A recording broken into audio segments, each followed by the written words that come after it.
Dear students, today we will discuss the forest society and colonialism. I am Pritish Acharya. I teach history at the Regional Institute of Education, Bhubaneswar. As you know, this is part of your history textbook meant for class 9. First, we will discuss the meaning of the topic. What does it mean? Forest society and say colonialism, there are two terms, and first you understand the meaning. Forest society broadly refers to all those who live in and on the forest, including the plants, animals, and human beings. However, here the focus is on the humans who live in and on the forest. Colonialism refers to the foreign rule in modern times. In this specific case, it is the British rule in India in the 18th, 19th, and 20th century. Also, the Dutch colonialism comes in the chapter which talks about the development in Java. The topic discusses the impact of British rule broadly on the forest society, like the economy and culture. The forest of the colony, that was India, had also been greatly devastated during the British rule. The society there strongly reacted to this change which the British had brought, and at times, because of the change, the British were compelled to alter, and that would be the main focus of the topic today. That say India and Java have been taken in this topic, and there are many similarities between India and Java, though there are also differences. In the sense, India was a colony under the British, and Java in Indonesia under the Dutch colonialism. The period discussed is 18th, 19th, and early 20th century. Colonial powers were different in India and Java, but there were many similarities so far as the forest policies were concerned, both in India and Java. There are four focal points you need to see in this chapter. Throughout it has been there, that what was there in the forest traditionally, how did the people live, what were their traditional rights. Then secondly, what changes were brought by the British or the colonial authorities in India, and the changes which the Dutch brought in Java, and then how did the society reacted to the changes, and finally what alterations, what changes the authorities bring after coming across the people's reaction. These are the four focal points, along with India, as I told. The case of Java in Indonesia, where the Dutch had the colonial authorities, has been discussed in the topic to make a comparison between the two colonies of Asia ruled by two different colonial power. What is the need of this topic? As you know, it is history, and generally we talk about the historical developments. Does it come under historical development? Should we discuss the forest society or the changes in the forest society in our history section? Say, there are so many reasons for this, discussing this. We generally feel that factories, cities, industrial and agricultural sectors have only contributed to the making of the present modern society. And in the process, we tend to ignore the contributions of other people, other societies, and other economies. They matter, these so-called other people, or the people whom we see as other people, they matter as much as the cities and factories do, so far as the making of the present society is concerned. the study of history cannot afford to ignore the forest society. All aspects are important in history because they all contribute to the historical change. We generally see that forest has also greatly contributed to the making of the modern society, though we feel that forest is something pre-modern, non-modern or non-civilizational, and it belongs to the bygone era. Jungly and wild are terms used to mean barbaric and unsophisticated. But see the things around you. In your own classroom, you see which are integral part of the modern life and society, and try to count how many of them are straight from the forest.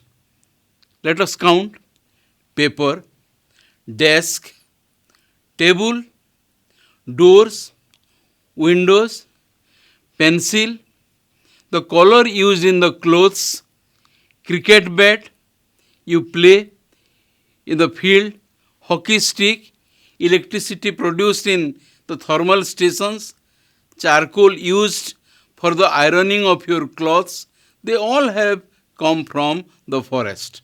This means modernization cannot happen without the forest products, without the contributions of the forest society. Then say we'll discuss about deforestation, and you probably know what does it mean. There is a picture here, you see that how trees are cut and the forest is deforested. It is wiped out, say, on a regular basis. We have a picture here, then another picture in which the bamboos are taken. Then let us understand what is deforestation and why there was deforestation during the colonial rule. Disappearance of forest is called deforestation. Man, with his zeal for industrialization, is mainly responsible for disappearance of forests or deforestation. Deforestation is also due to cultivation of crops and development of urban centers. Between 1700 and 1995, 139 lakh square kilometers of world forest was cleared for industrialization. This was 9.3% of the world's total area. In 1600 AD, only 1/6 of India's landmass was under cultivation, and now it has been extended to nearly one half. Why this change? Why this extension in cultivation? In the 19th century, the British considered the forest unproductive and encouraged the cultivation of commercial crops to increase the revenue of the state. That forest, as if it is useless, and forest must be brought to use, and for that agriculture must be extended by clearing the forest. This was one reason for deforestation, because the demand for food had gone up due to rise in population. Now let us understand what is commercial crop. A crop that is commercially very profitable because of its demand in a world scale. What are the examples of commercial crops? Jute, sugar, wheat, cotton, tea, coffee, and rubber. Say, we'll see the British Navy and the coming of railways had led to great deforestation. Britain, as you know, had become a world power and commercial giant because of its navy. In the early 19th century, due to shipbuilding, navy means large ships, strong ships, and for shipbuilding, the oak forest used to supply, or the trees were taken from the oak forest in England. But when it depleted there, As an alternative, the British took the best quality timber from India for building their ships, and that led to deforestation. You know, in 1853, we saw the opening of railway tracks from Bombay to Thane in Maharashtra. Much before that, during the 1840s and 50s, in 53, it was opened, but before that, the work had started. The lines were laid. The sleepers used in the lines are from timber. Timber was also used in the making of railway coach. Charcoal was used for running the engine. All this led to large scale deforestation. That unless you cut the trees, unless you bring trees and good quality timber, say these railway lines could not be spread because the sleepers had to be from timber. Then each mile of railway, let us see how much, say, deforestation took place because of the coming of railways. Each mile of railway required, say, between 1760 to 2000 pieces of sleepers. One matured sal tree could give 3 to 5 sleepers at best. 1 mile is 1.6 kilometer. By 1890, 1853 it started, but by 1890, India had developed some 25,000 kilometers of railway, and by 1946, before leaving India, the British had developed, say, 53,000 kilometers of railway lines. And you can calculate how many trees might have been cut for making sleepers used in the railways. You can imagine how much deforestation might have occurred due to the development of railways or coming of railways in India. It is estimated that Madras presidency, there were other two presidencies, Bombay presidency and say Bengal presidencies, but Madras presidency alone saw the cutting of 35,000 trees every year in the 1850s for meeting the need of railway sleepers. This shows that, say, how deforestation had been a reality, how the British had brought deforestation in the 19th and early 20th century. Now it is in this context we say come across another word, that is forest management. And in this context I mention a term, Dietrich Brandis was a German botanist hired by the British government to manage the forest in India in 1864. What was the need for forest management? Because the British finally realized that unless the deforestation was checked, the forest would not be surviving. Forest would be wiped out completely. And Brandis was appointed as the Inspector General of Forest in India from 1864 to 1883 to suggest means how to manage the forest so that deforestation is checked. What he suggested? Let us see. Say how did, say, Brandis' suggestion help in the curtailing of deforestation or not? As per Brandis' suggestions, Indian Forest Service was set up in 1864. Indian Forest Act was passed in 1865. The Act was amended in 1878 and again in 1927. The Forest Act of 1878 divided the forest into three categories: reserve forest, protected forest and village forest. Whereas villages could take, say, wood from the protected and village forests. Villages means people from the villages. For house building, for fuel, and also for food purpose, they were prohibited from using the products of the reserved forest. They were not even given entry into the reserved forests. And the reserve forests were the best and the most dense forests.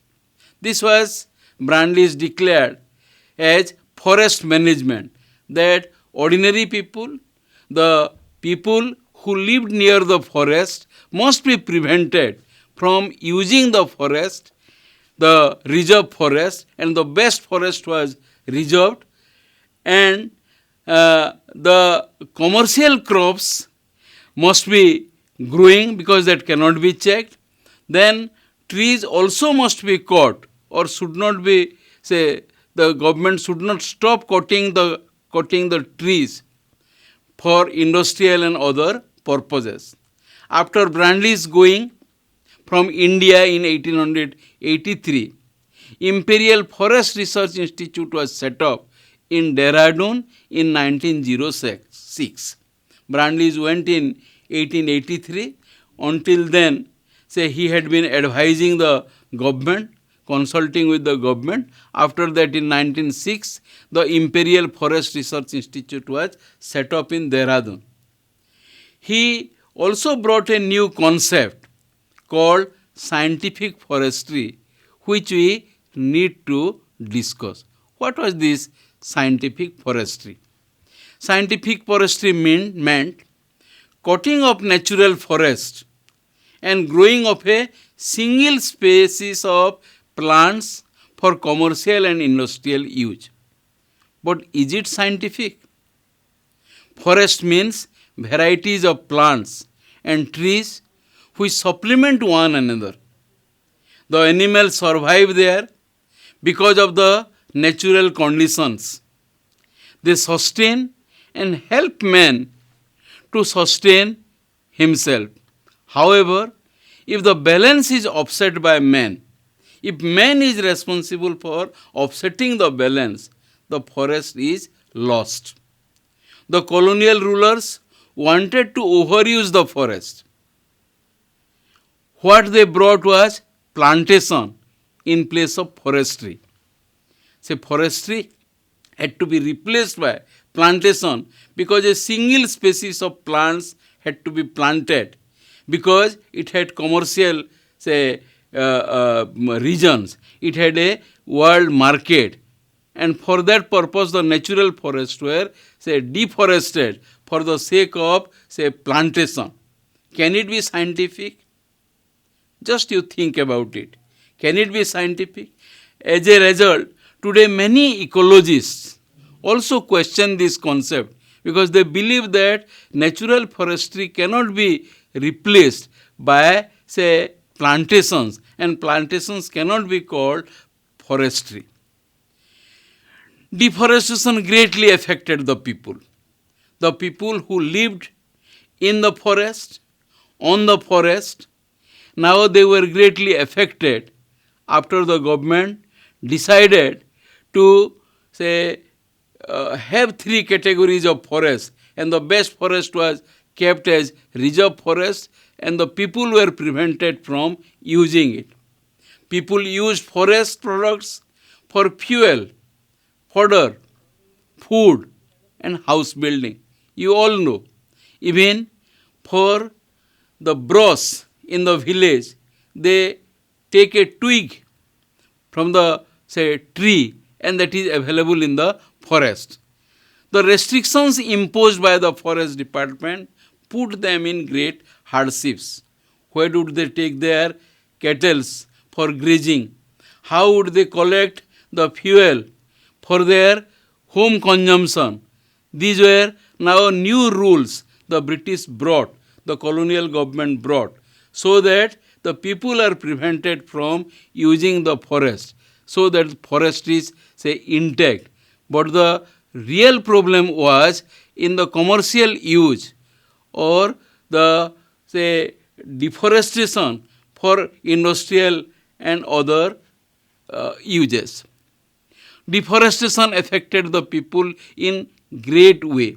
the government abolished their age-old practice of shifting cultivation. Already, people had a tradition of shifting cultivation, and this shifting cultivation, which in Odisha we call jhum cultivation, outside in other parts of India also there are different names. Shifting cultivation means clearing a patch of forest and cultivating it till the land loses its fertility. The peasant clears another patch and shifts the cultivation there. The former patch could be left to grow as part of forest. Societies in Asia, Africa and South America practiced it since ancient times. The government banned it because of the fear of deforestation and forest burning. Because it was feared that when the people say clear the forest, they burn the forest and say the area which is burned say spreads to the entire forest, and as a result it becomes very dangerous and shifting cultivation must be stopped. But the other say issue involved in the shifting cultivation was that people had been doing it for say thousands of years. Now how can it stop just by the decision of the government? Various terms used to mean shifting cultivation. Lading in Southeast Asia, milpa in Central America, these are the terms used to mean shifting cultivation. Chitemene or tevi in Africa, chena in Sri Lanka. Then if you come to India, then there are so many terms used to mean shifting cultivation. Dia, Penda, Bevar, Nevad, Jhum, Podu, Khandad and Kumri. These are the terms used for say meaning shifting cultivation. When you have so many terms for this shifting cultivation, what does it indicate? Every community has a local term for it. Doesn't it indicate its wide prevalence? That it had been there and now just because of the decision it cannot be stopped. The people had to be given alternatives to stop shifting cultivation. When shifting cultivation was forcibly stopped, there was reaction from the people. Here we have a scene of shifting cultivation which is known as jhum cultivation in parts of India. Then let us see that how the hunting rights had also say created new problems in the forest society. As you know that people who live near the village, near the forest and in the forest, what they do? They used to go to the forest or jungle for hunting. Their targets were deer, poultries or birds at best. They don't go for big animals because it is difficult, it is dangerous to kill a big animal like tiger. It was a part of their social and community life. There are many communities in India, say tribal communities, who feel that say once in a year they should go for such hunting. Man began as a hunter and after that only he has become an agriculturalist. So how can they leave this hunting? But this hunting had not been affecting the jungle. Otherwise, by 16th or 17th century, the jungle might have been wiped out or all the big animals might have been killed in the process. Hunting of the people, hunting by the people, say villagers had been there, but the big animals also survived. But now, after the colonial intervention, after the coming of the British, what happened? After the imposition of the Forest Act and restrictions, their hunting was stopped. They were prevented. They were not allowed for hunting. At the same time, this was one scene. Another scene was that killing of big animals like tiger, leopard, and wolf. Say they were encouraged. And who used to do it? The princess, the British officials, high officials, and they continued unabated without any stop. Big animals were seen as something hostile to civilization and modernity, as if, say tiger or living a tiger in a jungle means something a very barbarian or uncivilizational or very dangerous thing, and it is quite away from a modern situation. As a result, to bring civility, to bring modernity, they thought that such wild animals, big animals, must be killed, must be wiped out. There was encouragement for killing them in the name of big game and big sport. You see the term used for big game, as if it's a game. Killing a tiger is a game, is a sport. It is estimated that over 80,000 tigers, 150,000 leopards, and 200,000 wolves had been killed in India between 1875 and 1925, just in 50 years' time. Such a big number of big animals, wild animals, had been killed. Wolves, tigers, and leopards. The Maharaja of Sarguja in modern Chhattisgarh, Sri Ramanuj Saran Singhdeo, had killed some 1157 tigers and 2000 leopards by 1957. There was a British officer called Jor Yule who had killed 400 tigers, and they were very proud of killing these big animals. Here is this Maharaja Ramanuj Saran Singhdeo from Sarguja in modern Chhattisgarh, who claimed to have killed some 1157 tigers, 2000 leopards by 1957. So ordinary people, what after the imposition of these new rules, what we see? That killing of these big animals, they were encouraged. Tigers, leopards, wolves, that was encouraged. And a term like sport, game, was used to kill them. And ordinary people were punished for hunting small animals. And in the process, their age-old practice of hunting had been banned.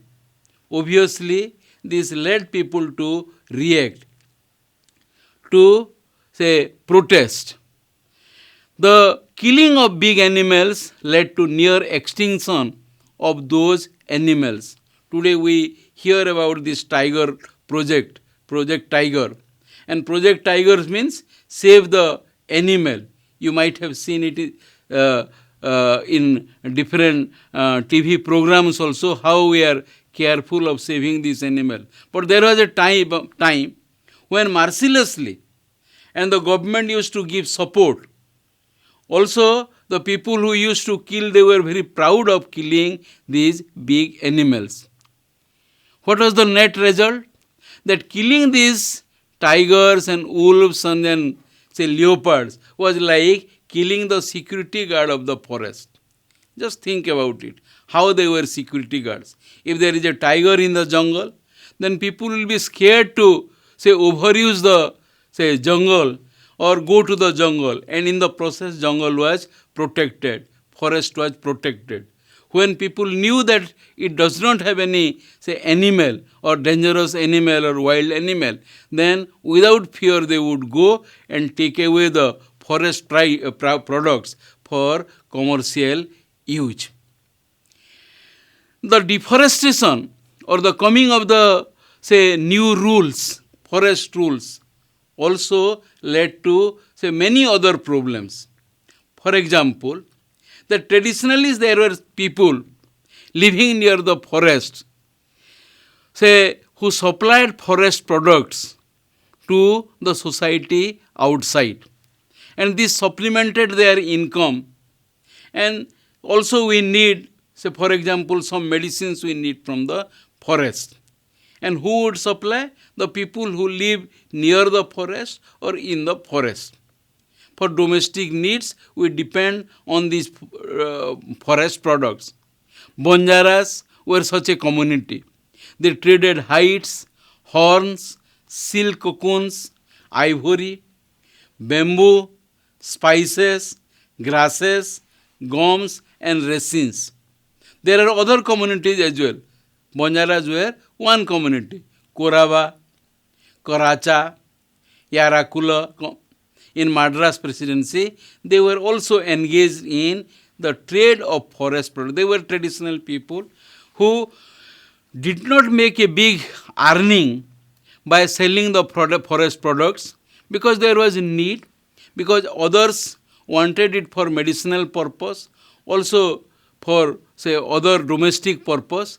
They wanted, they demanded, and then the people supplied. There was not much commerce or big profit involved in the sale and say purchase of these forest products before the coming of the colonial rule.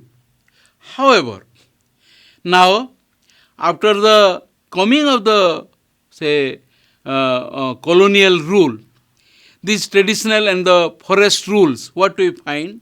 That these traditional trading communities near the forest lost their job because they were not allowed to go to into the forest. So far we have discussed how the British intervention had greatly affected the forest and the forest communities, the people who live in and around the forest, the plants which had been growing in the forest, the animals which had been living in the forest, they all had been greatly affected by the colonial changes. And the people, because the changes were not acceptable, they had reacted, which could be seen in the form of forest revolts, which we will be discussing later on.